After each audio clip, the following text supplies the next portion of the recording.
तो चलिए आज हम 11th क्लास का एक टॉपिक है प्रोजेक्टाइल मोशन। ठीक है, उसके बारे में पढ़ेंगे। प्रोजेक्टाइल मोशन क्या है? जैसे कोई भी ऑब्जेक्ट है, ठीक है, आपने उस ऑब्जेक्ट को स्पेस में थ्रो किया। जब आप उसको स्पेस में थ्रो कर रहे हो तो उसकी कोई ना कोई इनिशियल वेलोसिटी होगी। ठीक है, इनिशियल वेलोसिटी होने के साथ साथ वो जो ऑब्जेक्ट आपने थ्रो किया है वो ऑब्जेक्ट पर सिर्फ जो इन्फ्लुएंस होना चाहिए वो सिर्फ ग्रेविटी का इन्फ्लुएंस होना चाहिए। ठीक है, बाकी उस ऑब्जेक्ट में ना तो कोई ना तो किसी तरह का उसमें इंजन लगा हो, ठीक है, ना ही किसी तरीके के फ्यूल से हमने उसको क्या बोलते हैं, प्रोपेल किया हो। ठीक है, तो कहने का मतलब ये है कि जो प्रोजेक्टाइल मोशन होता है वो भी एक मोशन होता है जो अंडर ग्रेविटी होता है। ठीक है, लेकिन प्रोजेक्टाइल मोशन में और वर्टिकल मोशन जो कराते हैं बॉडी का, वर्टिकल मोशन में क्या होता है, एक ऑब्जेक्ट ऊपर की तरफ जाता है, सीधा सीधा फेंक देते हैं, वो वर्टिकल मोशन होता है।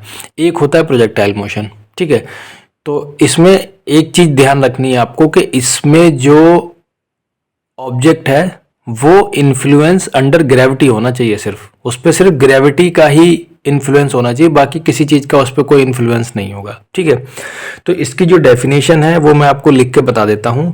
इसकी डेफिनेशन है a projectile motion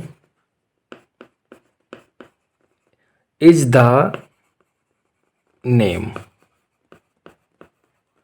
given to any body, given to any body which once thrown into space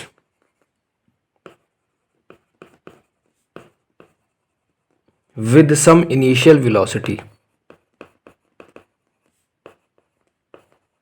with some initial velocity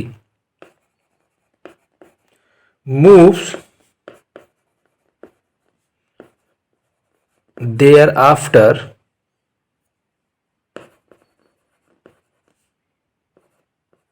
under the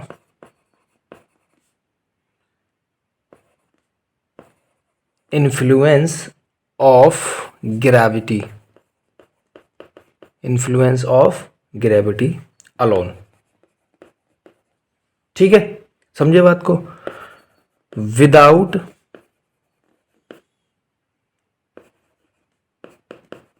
being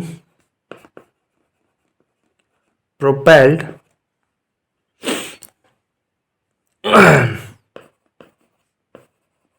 by any engine or fuel,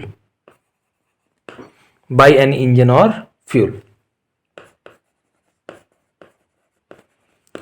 the path followed by a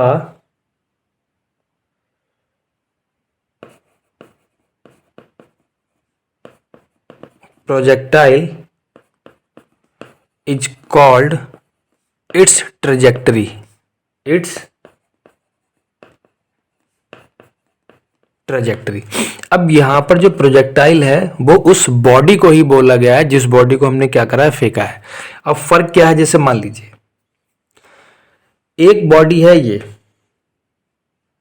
ठीक है, इसको हमने vertically upward फेंका,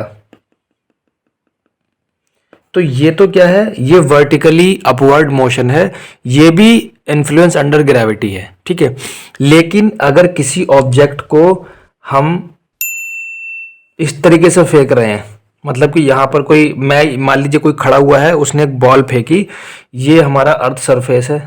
ठीक है, ये हमारा earth surface है, तो ये वाला जो मोशन है ये प्रोजेक्टाइल मोशन है। जब ये मोशन होगा तो जो बॉडी होगी उसी बॉडी को हम बोल देते हैं प्रोजेक्टाइल। ठीक है, और ये जो पाथ फॉलो करते हुए जाती है ये बॉडी, ये जो प्रोजेक्टाइल ये पाथ फॉलो करता हुआ जाता है, इसी को बोलते हैं ट्रेजेक्टरी। बात समझ में आई? अब ये जो प्रोजेक्टाइल मोशन है या ये जो ट्रेजेक्टरी है, ये दो तरीके की होती है। ठीक है, तो ये तो आपको समझ में आ गया ना, पहले मैंने डिफाइन कर दिया था इसको, बाद में इसकी डेफिनेशन, तो यही इसकी डेफिनेशन है। ठीक है ये भी इन्फ्लुएंस अंदर ग्रेविटी ही, तो इस पे सिर्फ ग्रेविटी वर्क करनी चाहिए।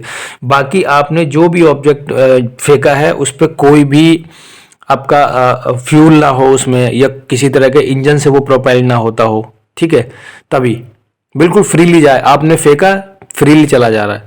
ठीक है, बात समझ गए? जैसे मान लीजिए कोई रॉकेट है। ठीक है, अब उस रॉकेट को हमने ऊपर की तरफ जैसे उसको लॉन्च किया, तो उस रॉकेट का मोशन प्रोजेक्टाइल मोशन नहीं होगा। क्यों नहीं होगा?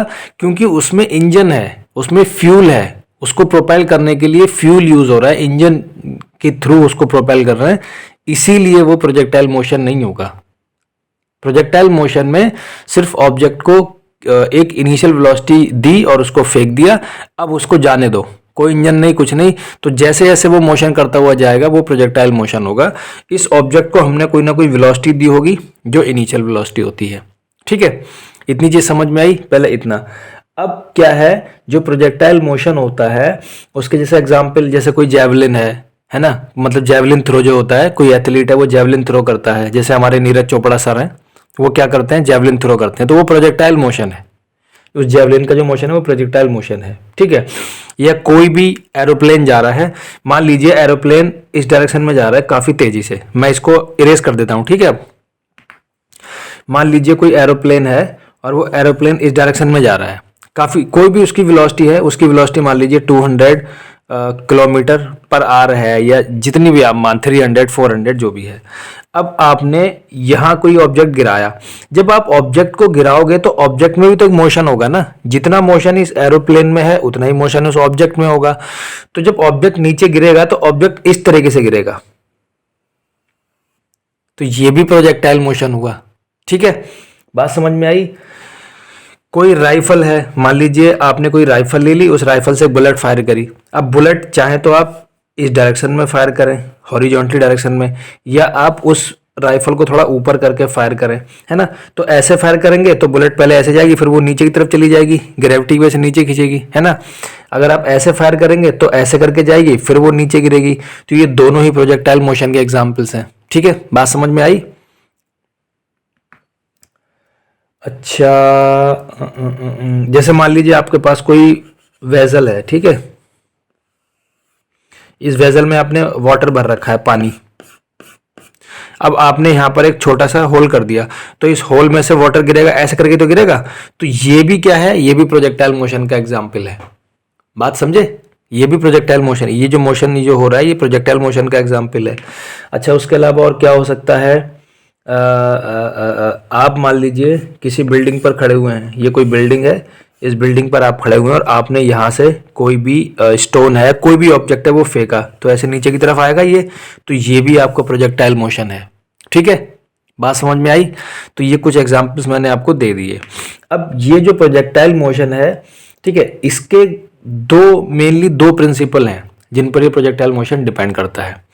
उसमें सबसे पहला जो है, अब देखिए जैसे मान लीजिए ये अर्थ सरफेस है, आपने किसी ऑब्जेक्ट को ऐसे करके फेंक दिया। अब इसमें दो मोशन हो रहे हैं, एक मोशन जो हो रहा है वो हॉरिजॉन्टली, ये आगे की तरफ बढ़ रहा है ना, देखो हॉरिजॉन्टली बढ़ रहा है, और दूसरा मोशन है वर्टिकली। भाई यहाँ देखो, इस पोजीशन पे देखो, इस पोजीशन को अगर हम देखें तो इसकी जो, मान लीजिए आप इसकी पोजीशन फाइंड करें, तो जब आप इसकी पोजीशन फाइंड करेंगे तो पहले आप एक्स एक्सिस पे गए और फिर वाई एक्सिस पर भी गए, तो इसमें दोनों दोनों मोशन हो रहे हैं, हॉरिजॉन्टल मोशन भी हो रहा है और वर्टिकल डायरेक्शन में भी मोशन हो रहा है। ठीक है, लेकिन इसमें जो मेन दो चीजें हैं जिन पे ये मोशन डिपेंड करता है, उसमें सबसे पहला जो मोशन है, मतलब पहला जो पॉइंट है वो ये है कि जो भी आपका हॉरिजॉन्टल मोशन हो रहा है ना, इसको ऐसे लिखो, motion along horizontal direction. With. अब जो मोशन हॉरिजॉन्टल डायरेक्शन में हो रहा है उसकी जो वेलोसिटी है वो यूनिफॉर्म वेलोसिटी रहेगी। ठीक है, वेलोसिटी यूनिफॉर्म होने का क्या मतलब है? वेलोसिटी यूनिफॉर्म होने का मतलब ये है कि उसकी वेलोसिटी जो है वो चेंज नहीं हो रही है, मतलब कि उसका जो rate of change of displacement है ना, विद रिस्पेक्ट टू टाइम, वो क्या है, हर बार सेम है। यही तो यूनिफॉर्म वेलोसिटी हुई। तो जो उसकी जो वेलोसिटी होगी, जो हॉरिजॉन्टल डायरेक्शन में जो वेलोसिटी होगी वो कैसी होगी? यूनिफॉर्म होगी। कैसी होगी? Uniform velocity. ये बात समझ में आई? अब दूसरा देखो सेकंड पॉइंट, जो मोशन उसका अलोंग वर्टिकल डायरेक्शन जो हो रहा है, उसका जो वर्टिकल डायरेक्शन के अलोंग जो मोशन हो रहा है वो विद यूनिफॉर्म एक्सेलरेशन होगा।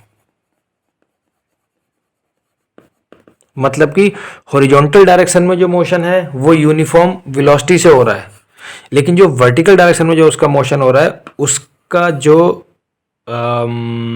एक्सेलरेशन है वो यूनिफॉर्म है। भाई ये वर्टिकली भी तो जा रहा है ना, देखो ऊपर की तरफ भी जा रहा है और आगे की तरफ भी बढ़ रहा है, मतलब कि उसका मोशन आप देखिए जैसे यही है, ठीक है।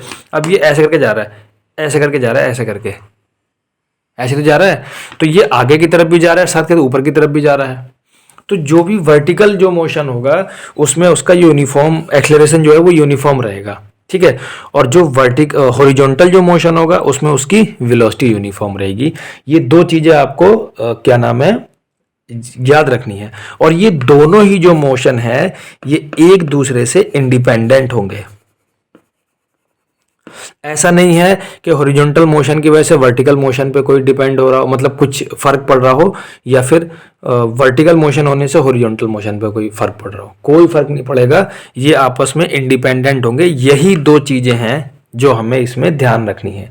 यही इसके क्या है, यही इसके प्रिंसिपल ऑफ इंडिपेंडेंस मोशन है। तो कोई भी आपसे पूछेगा तो आपको यही बताना है। इसी को हम क्या बोलेंगे? Principle of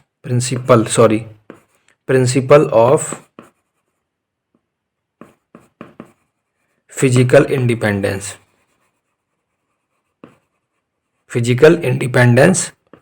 of motion. समझ रहे हो? यही दो पॉइंट बता रहे हैं कि क्या हो रहा है, फिजिकल इंडिपेंडेंस ऑफ मोशन है, ठीक है। अब प्रोजेक्टाइल मोशन जब कराते हैं, ठीक है, तो प्रोजेक्टाइल मोशन को जब, जैसे मान लीजिए हम प्रोजेक्टाइल मोशन को इमेजिन कर रहे हैं कि प्रोजेक्टाइल मोशन हो रहा है, तो उसको जब हम इमेजिन करेंगे तो उसके लिए हमें कुछ अजम्पशंस लेने पड़ते हैं, है ना। अजम्पशन तो आप समझते ही होंगे, मतलब हमें ऐसा मानना पड़ता है, लेट करना पड़ता है। क्या लेट करना पड़ता है? सबसे पहला है इसमें, जैसे कि जिस पाथ में भी हमारा जो प्रोजेक्टाइल मोशन हो रहा है उसका जो एयर रेजिस्टेंस है, क्या है, जो एयर रेजिस्टेंस है वो मतलब है ही नहीं, एयर रेजिस्टेंस नहीं ले रहे, ठीक है। मतलब कि नो एयर रेजिस्टेंस बोल दो इसको, no air resistance on the projectile. बात समझ रहे हो? पहला। दूसरा जंक्शन हमें यह करना है कि जो कर्वेचर ऑफ अर्थ है, कर्वेचर ऑफ अर्थ वो नेग्लिजिबल है। वो क्या है? नेग्लिजिबल है। कैसे? ध्यान से समझना। हम ऐसा मान रहे हैं कि ये हमारा हॉरिजॉन्टल है और ये हमारा वर्टिकल है। हमने जब प्रोजेक्टाइल मोशन करवाया, इस तरीके से करवाया प्रोजेक्टाइल मोशन, तो हम देखो इसको फ्लैट ले रहे हैं कि नहीं ले रहे हैं? ले रहे हैं ना। लेकिन असल में हमारी जो अर्थ है वो तो राउंड है। तो अगर हम यहां से यहां तक प्रोजेक्टाइल मोशन करवाएंगे ऐसे करके, तो अब ये देखो इसका ये वर्टिकल जो जो हॉरिजॉन्टल है वो तो फ्लैट नहीं है ना। लेकिन हम ऐसा अजम्प्ट करते हैं कि जो कर्वेचर ऑफ अर्थ है वो नेग्लिजिबल है, यानी कि अर्थ को हमने क्या ले लिया है? फ्लैट ले लिया है। कहां से कहां तक? जहां से हमारा प्रोजेक्टाइल चला और जहां पर हमारा प्रोजेक्टाइल जाके गिरा। बात समझ गए? ये दूसरा है।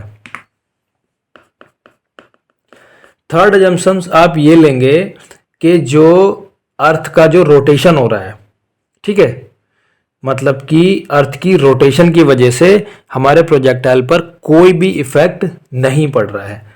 तो इसको लिख लो ऐसे, the effect due to rotation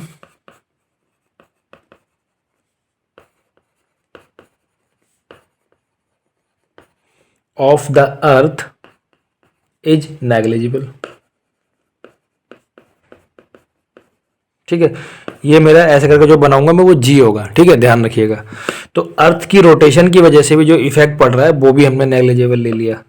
ठीक है, फोर्थ हम इसमें ले लेंगे कि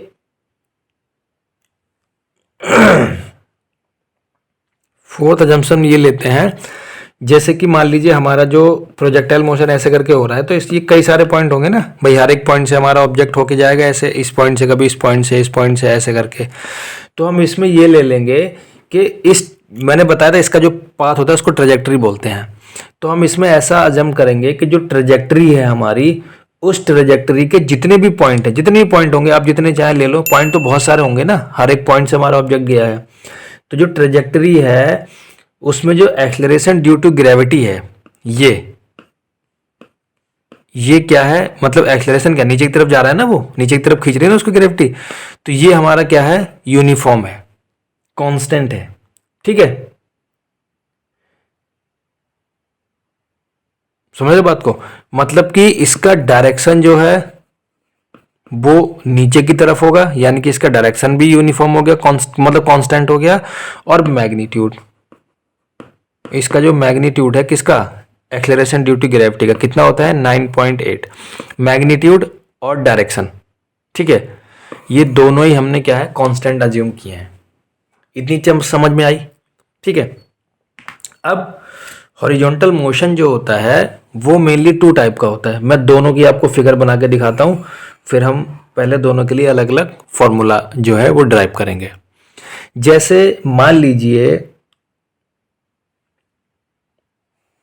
ये हमारा हॉरिजॉन्टल प्लेन है, मतलब कि ये अर्थ सरफेस है, यहां पर कोई बिल्डिंग है। तो एक केस तो ये होगा कि इस बिल्डिंग से हमारी जो बॉडी है उसको हम इस तरीके से प्रोजेक्ट करें कि ये जो हॉरिजॉन्टल है इसके साथ में ये 0 डिग्री का एंगल बनाती हुई है। बात समझ रहे हो ना, मतलब कि हमने अपना जो हमारा जो हॉरिजॉन्टल है उसके पैरेलल यहां से ऐसे फेंका पैरेलल, फिर ये नीचे आ गया। एक तो ये है, ये पहला टाइप है प्रोजेक्टाइल मोशन का। दूसरा टाइप ये है कि अगर मान लीजिए हमारा ये कोई अर्थ सरफेस है और ये भी कोई अर्थ सरफेस है, इसमें दो तरीके से बना के दिखा रहा हूँ। अगर हम इस बिल्डिंग पर हैं तो ये हमारी क्या है, मतलब हॉरिजॉन्टल लाइन के पैरेलल हमने एक लाइन ले ली। तो हम कोई जब प्रोजेक्ट करें बॉडी को तो हम इस तरीके से प्रोजेक्ट करें कि हमारी बॉडी जो है वो हॉरिजॉन्टल के साथ थीटा एंगल बनाए। ठीक है, या फिर हम अर्थ सरफेस पे से किसी बॉडी को ऐसे करके फेंकें, बिल्डिंग पे नहीं, तो यहाँ भी थीटा एंगल बना रही है। तो एक में तो हम हॉरिजॉन्टल के पैरेलल ले रहे हैं, लेकिन दूसरे में हम हॉरिजॉन्टल से थीटा एंगल बनाते हुए ले रहे हैं। ठीक है, ये चीज़ समझ में आ गई।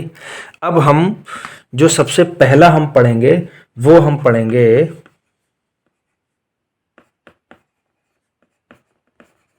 प्रोजेक्टाइल गिवन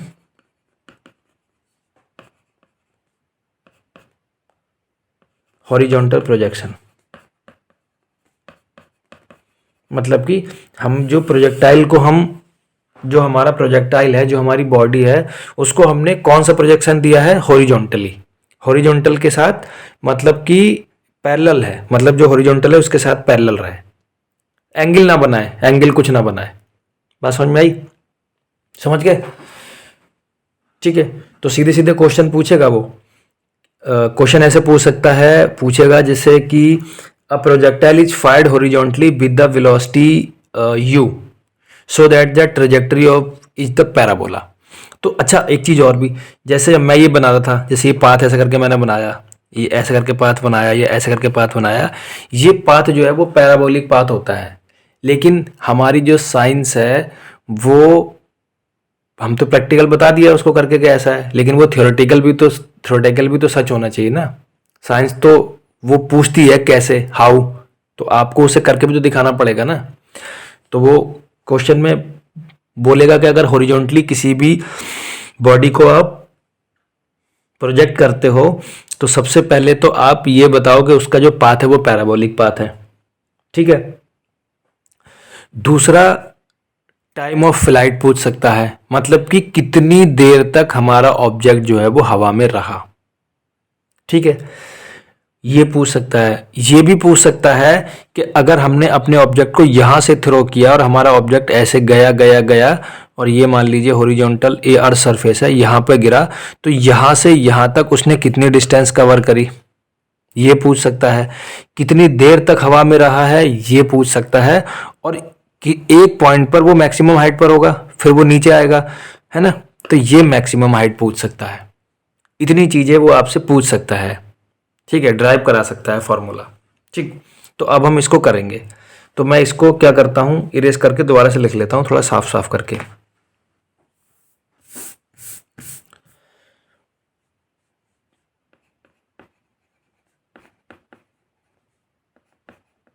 प्रोजेक्टाइल गिवन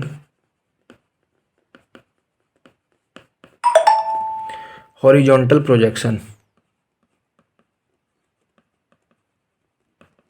ठीक है। अब हम इसको करते हैं। तो प्रोजेक्टाइल गिवन हॉरिजॉन्टल प्रोजेक्शन, अब समझिए।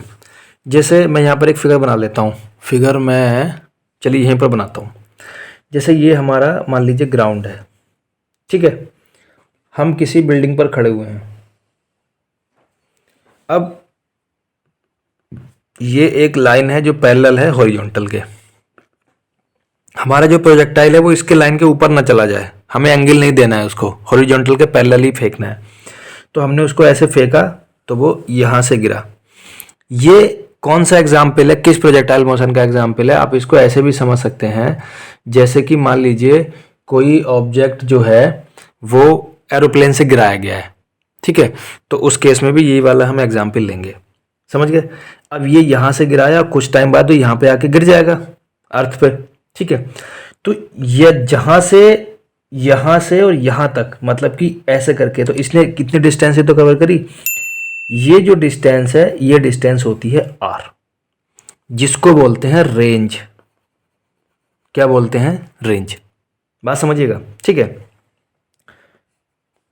ये आपकी हाइट है ना। ये आपकी क्या है? एच मैक्सिमम, यानी कि मैक्सिमम हाइट। तो ये जो आपकी हाइट हो गई ये मैक्सिमम हाइट हो गई। क्या हो गई? मैक्सिमम हाइट, ठीक है। और तीसरी चीज मैंने बताया था टोटल फ्लाइट टाइम, ठीक है। तो इस ऑब्जेक्ट ने यहां से यहां तक जब वो आया, उसने जो भी डिस्टेंस कवर करी उसको करने में उसने कितना टाइम लिया, उसको बोलते हैं टाइम ऑफ फ्लाइट, ठीक है। तो सबसे पहले हमारा जो ऑब्जेक्टिव है वो ये है कि हमें इसके पाथ के बारे में बताना है कि इसका जो पाथ है वो कैसा है, ठीक है। तो सबसे पहले समझिए, जैसे ये आर हो गई। ये अब जब ऑब्जेक्ट को हमने फेंका है तो ऑब्जेक्ट की जो इनिशियल वेलोसिटी हमने उसको दी है वो हमने दी है यू। तो इनिशियल वेलोसिटी क्या हो गई?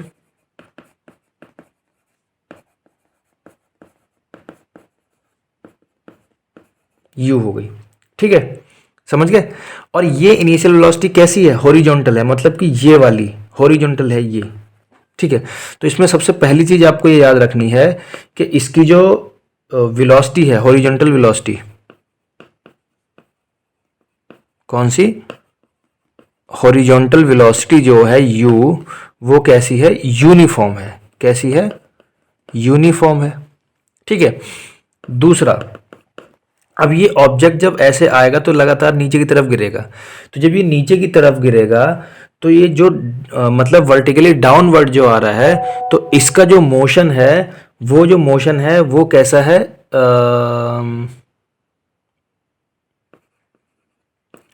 Vertically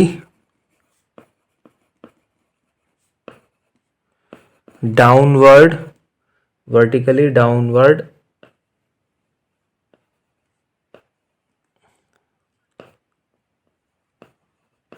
accelerated motion with uniform या कांस्टेंट एक्सलरेशन। जी, क्योंकि हम जितने भी हमारे जो वर्टिकल वाले जो मोशन होते हैं उनमें हम सब जी लेते हैं, है ना। ठीक है, इतनी चीज समझ में आई। अब मैं पीछे आपको बता चुका हूं कि ये जो प्रोजेक्टाइल मोशन हमारा हो रहा है, इसमें जो हॉरिजॉन्टल मोशन और जो वर्टिकली मोशन है, ये दोनों ही क्या है, एक दूसरे से इंडिपेंडेंट है। कोई भी एक मोशन दूसरे मोशन पे कोई भी इफेक्ट नहीं डालेगा। ठीक है, वर्टिकली मोशन अपना अलग होगा और हॉरिजॉन्टल मोशन अपना अलग होगा। तो ये दोनों कैसे हैं, इंडिपेंडेंस है। तो ये आपको वहां पे मेंशन करना है जब आप इसको शुरू करोगे। ठीक है, अब समझिए, मान लीजिए हमारा ऑब्जेक्ट इस तरीके से मोशन करता हुआ जा रहा है। मान लीजिए इस पॉइंट पर आया, वो आ गया। अब इस पॉइंट पर आप एक चीज देखिए भाई, ये आगे की तरफ भी जा रहा है और नीचे की तरफ भी जा रहा है। तो एक तो इसकी वेलोसिटी जो है वो इधर की तरफ काम कर रही है। ठीक है, और इसका जो ग्रेविटी है अर्थ की, वो इसको नीचे की तरफ भी खींच रही है। तो एक वेलोसिटी जो है वो इसकी नीचे की तरफ काम कर रही है। ठीक है, अच्छा ये जो है, अब जैसे हम नॉर्मली क्या लेते हैं, ये एक्स एक्सिस लेते हैं, ये वाई एक्सिस लेते हैं। तो जो हॉरिजॉन्टल वेलोसिटी है, अब यहाँ पर जो वेलोसिटी थी वो तो इनिशियल थी, यहाँ पर जो वेलोसिटी है अगर इस पॉइंट तक लेंगे तो फाइनल हो जाएगी। तो अब यहाँ पर भी दो वेलोसिटी हैं, एक फाइनल वेलोसिटी है v जिसको हम x ले रहे हैं, यानी कि ये हमारी वेलोसिटी का x कंपोनेंट है जो x डायरेक्शन में है। और ये वाली जो वेलोसिटी है इसको हम ले रहे हैं vy, ये y डायरेक्शन में है। क्योंकि ये जो मोशन है प्रोजेक्टाइल मोशन, ये मोशन इन प्लेन है। ठीक है, तो जब ये मोशन इन प्लेन है तो यहाँ पर क्या होते हैं, कंपोनेंट होते हैं प्लेन में, y कंपोनेंट या x कंपोनेंट, है ना, z कंपोनेंट।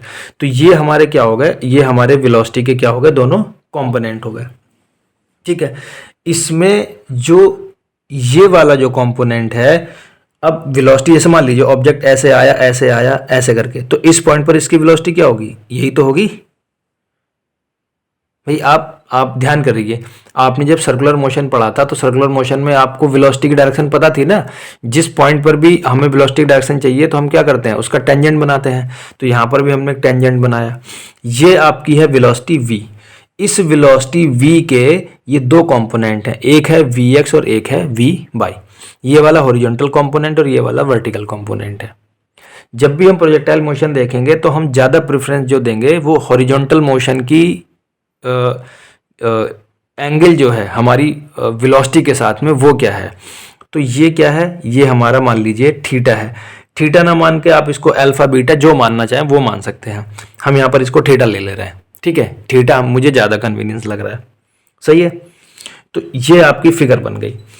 अगर मैं इस पॉइंट को O ले लूँ, यहाँ पर इस पॉइंट को मैं A ले लूँ, और जिस पॉइंट पर हम अपना प्रोजेक्टाइल को हमने मेजर करना है उसको मैं मान लीजिए P ले लेता हूँ। ठीक है, तो अब यहाँ से देखिए, यहाँ से यहाँ तक की इसकी जो डिस्टेंस है वो x हो गई, और यहाँ से यहाँ तक की जो इसकी डिस्टेंस है वो हमने y ले ली। ठीक है भाई, ये x एक्सिस और y एक्सिस ही है ना। ठीक है, इतनी चीज़ समझ में आ गई। ठीक, तो अब इसमें जो दो मोशन हो रहे हैं वो दो मोशन आप समझिए। पहला मोशन तो हॉरिजॉन्टल मोशन ले लीजिए और दूसरा हम वर्टिकल मोशन ले रहे हैं। ठीक है, तो अब आ जाओ क्वेश्चन पे। क्वेश्चन में सबसे पहले उसने बोला है कि आप इसकी ट्रेजेक्टरी बताइए। इसकी जो ट्रेजेक्टरी है वो है कैसी। भाई ये तो मैंने आपको समझाने के लिए बोल दिया कि सब पैराबोलिक है। पैराबोलिक है भी या नहीं, इसको हमें चेक करना है ट्रेजेक्टरी को। तो हमने ऐसा अज्यूम किया कि जब हमने अज्यूम नहीं, मतलब ऐसा कर ही रहे हैं। यहाँ से जब हमने ऑब्जेक्ट को फेंका तो ऑब्जेक्ट यहाँ से चला, यहाँ से चला, यहाँ से चला और पी पॉइंट पर आ गया। ये पी पॉइंट आप यहाँ भी ले सकते थे, यहाँ भी ले सकते हो, जहाँ आपका मन करे आप वहाँ ले लीजिए। तो ये कहाँ आ गया, पी पॉइंट पर आ गया। ठीक है, अब पी पॉइंट तक आने में जो उसको टाइम लगा वो t1 लगा। ठीक है, तो लिखेंगे after time t1।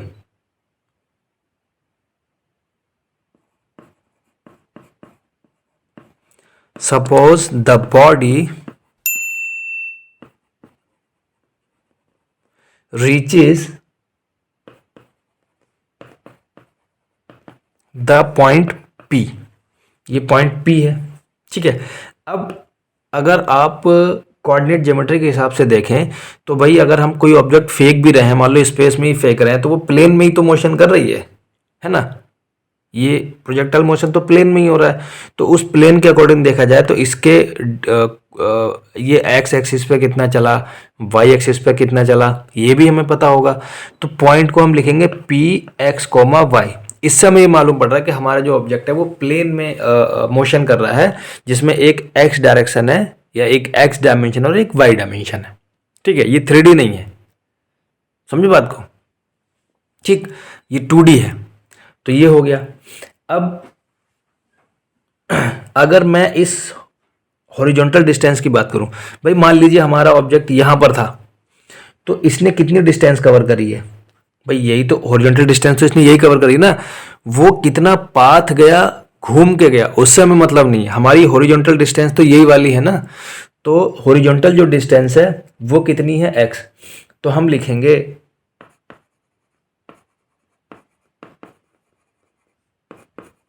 The horizontal distance covered by the body is x। अब बहुत ही सिंपल चीज हमें पता है कि x इज इक्वल टू, मतलब कि distance is equal to velocity into time होता है। क्या होता है, वेलोसिटी इनटू टाइम। अब वेलोसिटी इसकी क्या है, वेलोसिटी तो इसकी u है ना, क्योंकि मैंने आपको पहले ही बता दिया है कि जब भी प्रोजेक्टाइल मोशन होता है तो हॉरिजॉन्टल वेलोसिटी जो होती है वो सेम रहती है। तो ये क्या हो गया, x is equal to you into T. भाई इसी से तो ये निकलेगी, बात समझ आई, ठीक है। यहां से हम निकाल लेते हैं t, t is equal to हो जाएगा x अपॉन यू। इसको आप लिख लेंगे इक्वेशन 1, ठीक है।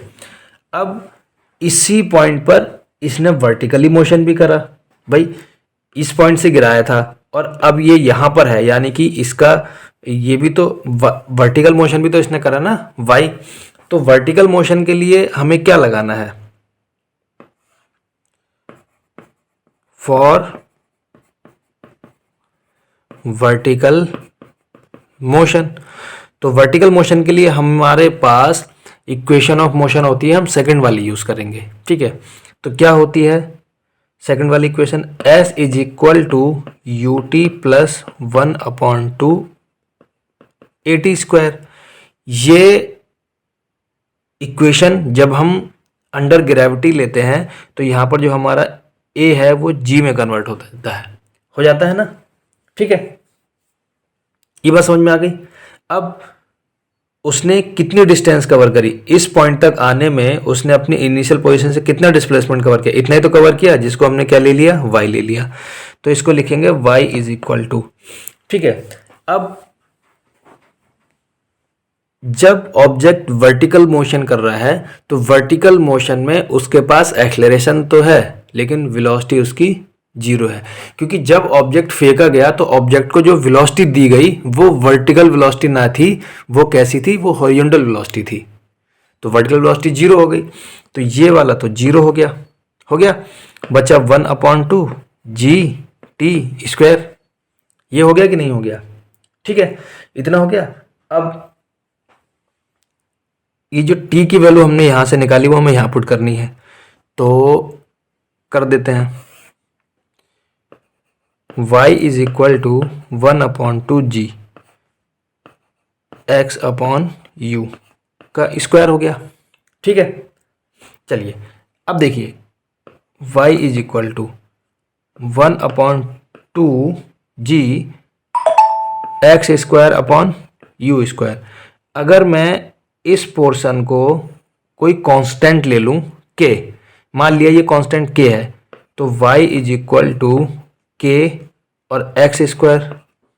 क्योंकि हम प्रोजेक्टाइल मोशन या कोई भी उसका पाथ बताएंगे तो हम पाथ किन के टर्म में बताएंगे, उसके डायमेंशन के टर्म में बताएंगे ना, किस एक्सिस पे, जैसे ये एक्स एक्सिस और वाई एक्सिस, तो इन्हीं के बीच में हमें एक रिलेशन बनाना है। ये जो रिलेशन है y is equal to X square, ये आपको बता रहा है कि जो हमारा x का स्क्वायर है वो डायरेक्टली प्रोपोर्शनल है y के। इस टाइप के जो इक्वेशन होते हैं वो इक्वेशन आपके पैराबोलिक इक्वेशन होते हैं। जैसे कि मैथ में आपने पढ़ा होगा y square is equal to 4ax। ये जो इक्वेशन है, ये इक्वेशन आपकी पैराबोला की इक्वेशन है। तो देखो इसी इक्वेशन से मिलता जुलता हमें एक इक्वेशन मिला कि नहीं मिला। अगर हम इसको, मतलब पैराबोला भी चार तरीके के होते हैं ना, एक पैराबोला वो होता है जिसका एक्सिस एक्स एक्सिस होता है, एक पैराबोला वो होता है जिसका एक्सिस वाई एक्सिस होता है। मतलब उस टाइप के दो पैराबोला होते हैं, वाई एक्सिस वाले, और दो पैराबोला होते हैं एक्स एक्सिस वाले। तो अगर मैं वाई एक्सिस वाला पैराबोला देखूं तो उसका इक्वेशन बनेगा X square is equal to 4ay। अब देखो इससे मैच कर गया हमारा इक्वेशन, कर गया नहीं कर गया। तो ये जो ट्रेजेक्टरी हुई ये हमारी पैराबोलिक ट्रेजेक्टरी हुई। ये बात तो कंफर्म हो गई, इतनी चीज आपको समझ में आई कि नहीं आई? ठीक है, इसमें आपको ये चीज ध्यान रखनी है कि जब भी आप ऑब्जेक्ट को इस तरीके से फेंक रहे हो तो यहां पर आप उसको हॉरिजॉन्टल वेलोसिटी दे रहे हो, वर्टिकल वेलोसिटी दे रहे हो। भाई वर्टिकल वेलोसिटी कब देंगे? भाई वैसे मान लो हमारा ऑब्जेक्ट है, अब इस ऑब्जेक्ट को मैंने ऐसे छोड़ा नीचे, ये नीचे गिरा, तो जब हम इसको छोड़ रहे हैं तो उस टाइम पर हमने इसे वर्टिकल वेलोसिटी कहाँ दी है? जैसे हमने इसको फेंका है तो हमने ऐसे फेंका है ना, हमने नीचे थोड़ी ना फेंका है। जब नीचे फेंकेंगे तब उसमें वर्टिकल वेलोसिटी होगी, लेकिन हमने तो इसको ऐसे फेंका है ना, हॉरिजॉन्टल लाइन के पैरेलल फेंका है ना, तो इसलिए उसमें हॉरिजॉन्टल वेलोसिटी रहेगी, वर्टिकल वेलोसिटी नहीं रहेगी। तो ये आपको समझ में आ गया कि इसकी ट्रेजेक्टरी जो है वो पैराबोलिक है। ठीक है, चलिए अब आगे देखते हैं। तो इसमें आपको यहाँ पर यही लिखना है, आपको लिखना है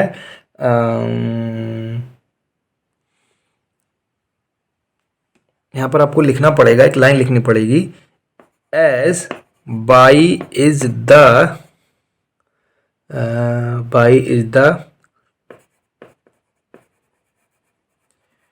क्वाड्रेटिक फंक्शन ऑफ एक्स, है ना। Means that trajectory of projectile is parabolic. ठीक है, यहां पर आपको लिखना है इतना करने के बाद में। सही है, अब हम क्या करते हैं, तो अब हमने इसका ट्रेजेक्टरी देख ली। क्या देख ली? पहला हमारा पूरा हो गया ट्रेजेक्टरी। इसकी ट्रेजेक्टरी कैसी आ गई? पैराबोलिक आ गई। ठीक है, अब हम देखेंगे इसका टाइम ऑफ फ्लाइट, कितना टाइम तक हमारा जो ऑब्जेक्ट है वो हवा में रहा। ठीक है, तो मैं इसको अब इरेज कर दे रहा हूं, ये फिगर मैं दोबारा बना लूंगा। पहले मैं इसको इरेज कर रहा हूं, दोबारा से फिगर फटाफट बना दूंगा। ठीक है, अब देखिए हमने अभी पीछे हॉरिजॉन्टल के लिए लिखा था x is equal to you into T. यहाँ से हमने t is equal to X upon U find करा था। अब कुछ बच्चे बोलेंगे कि सर ये तो आ गया टाइम, ये टाइम ऑफ फ्लाइट नहीं है, ये क्या है? ये टाइम है ये वाला, इसका यहां से यहां तक पहुंचने में उसने कितना टाइम लिया है। समझ रहे हो? ये टाइम ऑफ फ्लाइट नहीं है, क्योंकि ऑब्जेक्ट हमारा वर्टिकली मोशन भी तो कर रहा है ना। ये तो सिर्फ हॉरिजॉन्टल मोशन के लिए है, वर्टिकली मोशन भी तो कर रहा है ना। तो जब वो वर्टिकली मोशन कर रहा है तो वर्टिकल मोशन के लिए आप क्या लगाओगे? यहां पर हमें निकालना है टाइम ऑफ फ्लाइट। ठीक, आप लगाओगे s is equal to U T plus 1 upon two G T square. अब मैंने आपको पहले बता दिया कि वर्टिकल वेलोसिटी तो उसमें जीरो है, तो ये आपका क्या हो गया? जीरो के इक्वल हो गया।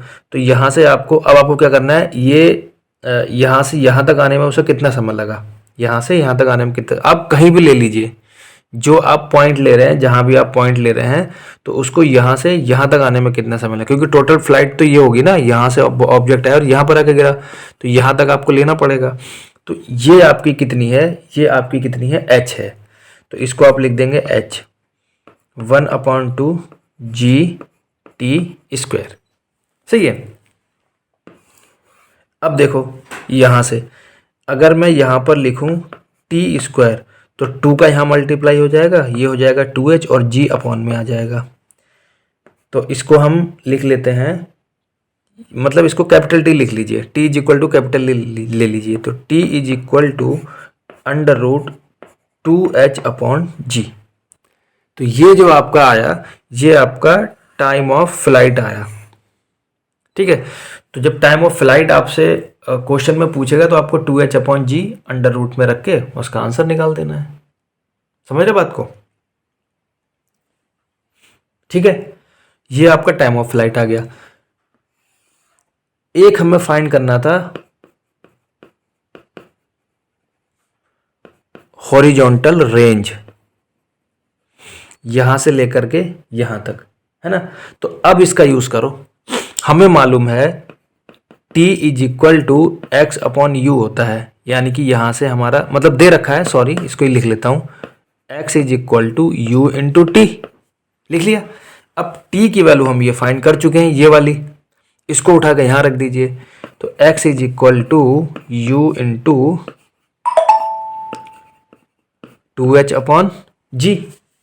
ठीक है, और ये x कितना है, यही तो है, तो ये क्या हो गया, ये आपका हो जाएगा, मतलब कि एक चीज समझ लीजिए, जैसे ये मैंने x लिया है तो ये तो मैंने यहां के लिए लिया था, x is equal to you into T. भाई यहां से यहां तक आने में उसको कुछ टाइम लगा होगा। अच्छा, यहाँ के लिए भी तो सेम ही चीज़ यूज़ होगी ना, क्योंकि यहाँ से यहाँ तक आने में उसको कुछ टाइम लगा होगा और उसकी इनिशियल वेलोसिटी हमने दे ही रखी है उसको हॉरिजॉन्टल में, तो उसके लिए भी तो यही यूज़ होगा, u इंटू टी। आप u इंटू टी ना यूज़ करके आप इसको यूज़ करिए, horizontal range r is equal to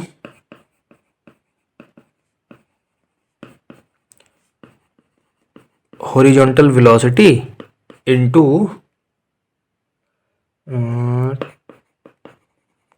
time of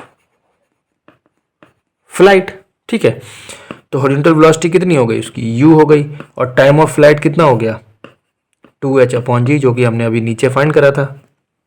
तो आपका r इज इक्वल टू कितना आ जाएगा, r इज इक्वल टू आ जाएगा u under root 2h upon g. ये आपकी क्या आ गई, रेंज आ गई, यानी कि ऑब्जेक्ट, जब आपने ऑब्जेक्ट को फेंका तो वो यहाँ से यहाँ पर आ गया, तो उसने रेंज कितनी कवर करी। ठीक है, तो आपकी क्या आ गई, हॉरिजॉन्टल रेंज भी आ गई। अब हमें फाइंड करनी है इसकी मैक्सिमम हाइट। ठीक है, तो मैक्सिमम हाइट आप यहाँ से फाइंड कर सकते हो, ये भाई यही तो हाइट होगी, ये कितनी होगी। तो आप क्या करोगे, अगर आपको हाइट फाइंड करनी है, मैं इधर कर दे रहा हूँ, हमें मालूम है t is equal to under root 2h upon g होता है। अगर आप यहाँ से अंडर रूट हटाएंगे तो ये टी स्क्वायर हो जाएगा, जी का यहाँ मल्टीप्लाई करेंगे, T square g upon 2 is equal to h आ जाएगा। आप यहाँ से इसकी हाइट निकाल सकते हो, क्योंकि ऑलरेडी वो हाइट से फेंका गया है ना, तो मैक्सिमम हाइट तो उसकी यही होगी, कितनी हाइट से वो फेंका गया है। तो ये इसकी मैक्सिमम हाइट आ गई, ये इसकी रेंज आ गई, और ये इसका टाइम ऑफ फ्लाइट आ गया। ठीक है, समझ में आया इतना। अब क्या रह गया है, अब हमें इसके जो वेलोसिटी है वो निकालनी है।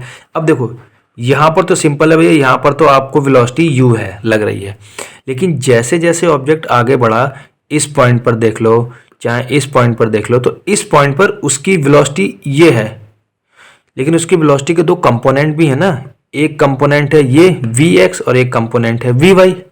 ठीक है, तो अब हम इनको भी फाइंड कर लेते हैं। अब ये फिगर आपको समझ में आ गई होगी, आपने फिगर बना भी ली होगी। अब मैं इस फिगर के अकॉर्डिंग करूंगा, आप अपनी कॉपी में फिगर देखते रहना, मैं इसको इरेज कर रहा हूं। ठीक है, अब हमें निकालना है वेलोसिटी ऑफ द प्रोजेक्टाइल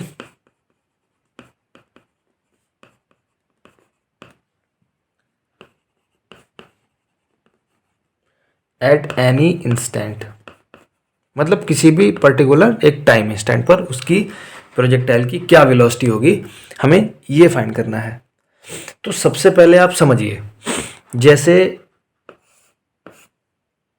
ऐसे करके तो आया, मान लीजिए हम इस पॉइंट पर ही ले रहे हैं, तो इस पॉइंट पर उसमें एक कंपोनेंट है x जो हॉरिजॉन्टल कंपोनेंट है उसका, एक है y कंपोनेंट जो वर्टिकल कंपोनेंट है, लेकिन वेलोसिटी का डायरेक्शन तो हमारा ये है ना। ठीक है, तो अब यहाँ पर जब हम वेलोसिटी निकालेंगे तो अब ऐसे ही नहीं निकाल लेंगे वेलोसिटी, अब हमें इसकी रिजल्टेंट वेलोसिटी निकालनी पड़ेगी, मैग्नीट्यूड निकालना पड़ेगा उसका, क्योंकि ये क्या है, ये आपका मोशन इन प्लेन में आता है। ठीक है, तो सबसे पहले समझिए, मान लीजिए पॉइंट हमारा P था और ये x कॉमा वाई था। तो पहले हम वही राम कथा लिखेंगे। At the instant t when the body is eight the point p let the velocity of projectile is v। भाई यहाँ पर u ले लिया आपने, ये तो इनिशियल थी ना, अब यहाँ पर आओगे तो इस पॉइंट पर तो फाइनली मान हो गया ना, तो यहाँ पर वेलोसिटी क्या हो गई उसकी, v हो गई। ठीक है, तो लिखेंगे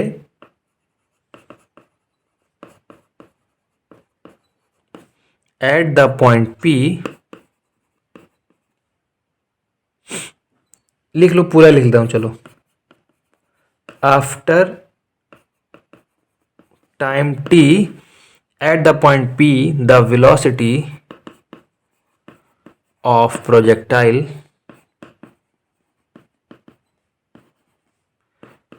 is v।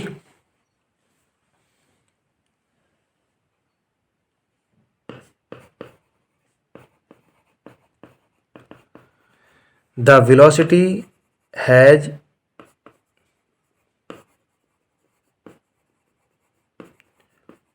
two rectangular component, two rectangular components। अब ये components क्या होंगे, जो इसका जो हॉरिजॉन्टल कंपोनेंट होगा, हॉरिजॉन्टल कंपोनेंट ऑफ वेलोसिटी, वो क्या होगा, V X is equal to, भाई ये वी एक्स होगा, कितना होगा वी एक्स, यू ही तो रहेगा, क्योंकि मैंने आपको पहले ही बता दिया है कि जो भी हॉरिजॉन्टल जो मोशन हो रहा है उसमें उसका जो वेलोसिटी है ऑब्जेक्ट की वो सेम रहेगी, कांस्टेंट रहेगी। तो ये हो गया, ठीक है। अब वर्टिकल कंपोनेंट ऑफ वेलोसिटी, इसको लिखेंगे वी वाई। ये कितना हो जाएगा, अब देखो ध्यान से समझना भैया, वर्टिकल मोशन के लिए हमें पता है तीन इक्वेशन होते हैं। इसमें पहला इक्वेशन है v is equal to u plus a t, जिसको हम क्या लिखते हैं, जी टी लिखते हैं ना। अब देखिए इसकी जो इनिशियल वेलोसिटी है वो क्या है, जीरो है। भाई वर्टिकल वेलोसिटी जो है इनिशियल में, मतलब कि एक हॉरिजॉन्टल वेलोसिटी है एक वर्टिकल वेलोसिटी है, तो वर्टिकल वेलोसिटी तो जीरो है। अब अगर ये जीरो हो गया तो v is equal to g into t बचा, यही हमारा क्या है, यही हमारी वर्टिकल वेलोसिटी है एट द पॉइंट p। समझ रहे हो, तो इसको हमने लिख दिया v y is equal to ji t. समझ रहे हो ना, ठीक है। तो अब हमें रिजल्टेंट निकालना है, तो रिजल्टेंट तो हमें पता है, बहुत आसानी से निकाल लेंगे। क्या होगा, v is equal to under root rectangular component, rectangular component मतलब कि x और y, तो ये क्या है, x कंपोनेंट क्या है वी एक्स स्क्वायर और y कंपोनेंट क्या है वी वाई, उसका स्क्वायर कर दिया, ठीक है। अब इनकी वैल्यू पुट कर दो भैया, क्या वैल्यू है, इसकी वैल्यू है u, तो ये u का स्क्वायर हो जाएगा, और इसकी वैल्यू क्या है g का स्क्वायर कर दो, t का स्क्वायर कर दो, कर दिया, ठीक है। ये आपकी क्या आ गई, यही आपकी क्या आ गई, वेलोसिटी एट एनी इंस्टेंट। आप कहीं भी निकाल लो, चाहे आप यहाँ ले लो, चाहे आप यहाँ ले लो, चाहे आप यहाँ ले लो, चाहे आप यहाँ ले लो, आपको ऐसे ही निकालना पड़ेगा, ठीक है भाई। यहाँ से यहाँ तक कुछ टाइम अलग होगा, यहाँ से यहाँ तक टाइम अलग होगा, यहाँ से यहाँ तक टाइम अलग होगा, तो टाइम उसी के अकॉर्डिंग रखेंगे। हॉरिजॉन्टल मोशन में वेलोसिटी उसने कांस्टेंट बोल दी है, तो हमें यही लेनी पड़ेगी, ठीक है। इतनी बात समझ में आई, सही है। अब वेलोसिटी हॉरिजॉन्टल के साथ कितना एंगल बना रही है, भाई वेलोसिटी है तो उसका मैग्नीट्यूड तो यहाँ से निकाल लोगे, डायरेक्शन भी तो पता होना चाहिए ना कि वेलोसिटी का डायरेक्शन क्या है। तो वेलोसिटी का डायरेक्शन निकालना बड़ा ही सिंपल है, ठीक है। क्या करेंगे, हम इधर निकाल देता हूँ, हम लगाएंगे सीधे सीधे tan थीटा। अब मान लीजिए आप इसमें tan थीटा लगा रहे हो, ठीक है, तो ऐसा करके ले लो भैया इसको, भाई ट्रायंगल बना लो। तो tan थीटा इक्वल टू क्या होगा, p upon perpendicular upon base होगा कि नहीं होगा। तो p कितना है, p ये है और बेस कितना है, ये है, तो p कितना है ये, यानी कि वर्टिकल वेलोसिटी कितनी थी वी वाई, और ये क्या है हॉरिजॉन्टल वेलोसिटी कितनी थी वी एक्स। तो आप जब इसकी और इसकी वैल्यू रख दो, क्या है वी वाई की वैल्यू कितनी है जी टी, और वी एक्स की वैल्यू कितनी है u. Tan theta is equal to tan inverse g t upon u. ये क्या आ गया? ये हमारी जो वेलोसिटी है उसका हॉरिजॉन्टल के साथ कितना एंगल बना रही है, उसका डायरेक्शन क्या है, ये डायरेक्शन आ गई। ठीक है, तो मैंने आपको प्रोजेक्टाइल मोशन का वो वाला टाइप बताया जिसमें हम कोई भी ऑब्जेक्ट जब प्रोजेक्टाइल करेंगे, जब उसको प्रोजेक्शन देंगे तो हम हॉरिजॉन्टल के साथ उसको 0 डिग्री पर करेंगे। उसमें मैंने आपको उसकी ट्रेजेक्टरी बता दी, क्या ट्रेजेक्टरी होती है उसकी। ठीक है, फिर मैंने उसमें टाइम ऑफ फ्लाइट बता दिया आपको। ठीक है, हॉरिजॉन्टल रेंज बता दी, हाइट तो आपको या तो दी होगी या आप नहीं दिए तो आप निकाल लेंगे। ठीक है, और उसके बाद में मैंने आपकी किसी भी पर्टिकुलर इंस्टिंक्ट ऑफ टाइम पर उसकी वेलोसिटी क्या होगी और उसका वेलोसिटी का डायरेक्शन क्या होगा, इतनी चीज मैंने आपको समझा दी है। ठीक है, ये आपका फर्स्ट टाइप हो गया। अब हम इसकी समरी देख लेते हैं। समरी में हमने क्या क्या पढ़ा। तो सबसे पहले तो हमने ये पढ़ा कि अगर ऑब्जेक्ट है और उस ऑब्जेक्ट को हमने प्रोजेक्टाइल मोशन दिया है तो किसी पर्टिकुलर पॉइंट पर उसकी जो पोजीशन है वो हॉरिजॉन्टल में क्या होगी और वर्टिकल में क्या होगी। तो हॉरिजॉन्टल में होगी x is equal to you into t और वर्टिकल में होगी y is equal to 1/2 g T square. यहाँ पर जो वेलोसिटी का टर्म होता है वो 0 हो जाता है क्योंकि वर्टिकल वेलोसिटी उसको हमने 0 दे रखी है। ये पहली चीज़ सीखी। दूसरा हमने ये सीखा कि उसकी जो इक्वेशन ऑफ ट्रोजेक्टरी थी वो क्या थी, y इज इक्वल टू के एक्स स्क्वायर, और k क्या था, एक कांस्टेंट था। वो कांस्टेंट हमने क्या लिया था, 1/2 g अपॉन यू स्क्वायर। ठीक है, ये k की वैल्यू थी। तीसरा हमने इसमें ये पढ़ा कि टाइम ऑफ फ्लाइट कितना था। तो time of flight t is equal to था √2h अपॉन g। ठीक है, फोर्थ इसमें हमने पढ़ा रेंज। रेंज क्या थी, u इंटू √2h अपॉन जी, क्योंकि u इंटू टी करेंगे ना सीधे सीधे, भाई हॉरिजॉन्टल डिस्टेंस क्या है, x equal to you into t, तो t हमारे ये आ गया, हमने यहाँ पुट कर दिया। और फिफ्थ नंबर पे हमने इसमें पढ़ा जो वेलोसिटी है ना, आफ्टर टाइम t, वो क्या है, √ इसका x कंपोनेंट का स्क्वायर वेलोसिटी के और वेलोसिटी के y कंपोनेंट का स्क्वायर। हॉरिजॉन्टल के साथ वेलोसिटी की डायरेक्शन क्या थी, theta is equal to tan inverse vy upon vx। vy आपका जो वेलोसिटी है उसका वर्टिकल कंपोनेंट है और vx उस वेलोसिटी का हॉरिजॉन्टल कंपोनेंट है। इतनी चीज़ें हमने इसमें सीखी। ठीक है, इस पूरे केस में जो हमें डिस्टेंसेस जितनी भी हमने ली हैं, चाहे वो x हो, चाहे वो y हो, चाहे वो आपकी h हो और चाहे वो r है, ये सारी चीज़ें मीटर में होंगी आपकी, इतना आपको ध्यान रखना है। ठीक है, दूसरी चीज़ जो आपकी वेलोसिटी है वो मीटर पर सेकंड में है। जो आपका एक्सेलरेशन है, ठीक है, एक्सेलरेशन ड्यू टू ग्रेविटी, वो आपको पता है मीटर पर सेकंड स्क्वायर में है। ठीक है, और जो आपका टाइम है वो आपको सेकंड में लेना है। हम स्टैंडर्ड यूनिट मतलब कि जो इंटरनेशनल यूनिट है, ऐसा यूनिट है, वही यूज़ करेंगे। ठीक है, इतनी चीज़ आपको समझ में आई। ठीक है, आई होप आपको समझ में आ गई होगी। बाकी आपका इतने में से कोई भी चीज़ आपको अगर समझ में नहीं आई हुई हो तो आप मुझे कमेंट सेक्शन में आप कमेंट कर दीजिएगा, मैं आपको बता दूंगा। ठीक है, तो आज अपना ये टॉपिक हम यही ख़त्म करते हैं। कल हम जब पढ़ेंगे तो इसमें हम वो वाला मोशन पढ़ेंगे जिसमें हम हॉरिजॉन्टल वेलोसिटी, जब उसको हम प्रोजेक्टाइल मोशन उसको हम दे रहे हैं तो हम थीटा एंगल हॉरिजॉन्टल के साथ बनाते हैं। कल हम उसका वो वाला टाइप पढ़ेंगे। ठीक है, तो जब तक के लिए आप अच्छे से पढ़ते रहिए, अपना मेहनत करते रहिए। ठीक है, जो समय है उसका आप अच्छे से यूज़ कीजिए, इसको पढ़िए, इसको समझिए, और अगर कोई चीज़ आपको नहीं समझ में आ रही तो आप मुझे कमेंट सेक्शन में बताइए, मैं इसको आपका आंसर ज़रूर बताऊँगा।